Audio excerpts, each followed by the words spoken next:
When you type google.com into your browser and the website opens up, how's that working? How does your computer know which data center to go to, what to ask for, and what loads on your screen?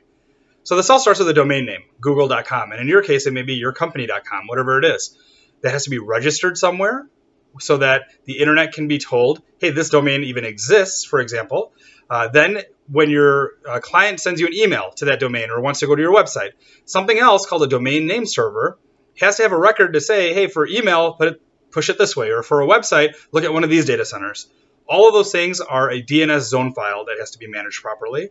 And then ultimately, those requests will make it to a data center where ultimately you get the content for the website or the applications that you're opening, or a response from an email server that says, yep, I got your email, no problem, I'll deliver it. Or, hey, that email address doesn't even exist. Let me send it back to you and bounce it, as it's called. So that entire chain of events is critical. We take it for granted nowadays because you're doing it billions of times a day across the world. But it's fundamental and really base to how the internet works. So when it comes time to register your domain and set up email and web hosting and all of these things, there are a lot of little nuances to do it right.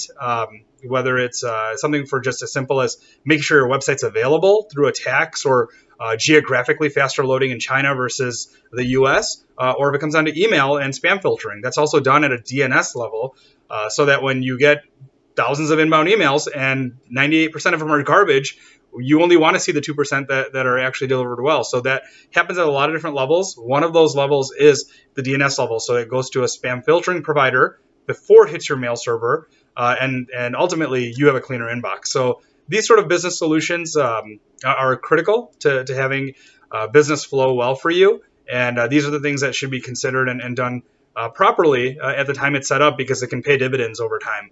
So when it's time to register your domain or migrate and set things up, or if you're tired of some of the issues of website loading slow and getting too much spam, that's where we can answer some of your questions and help you out.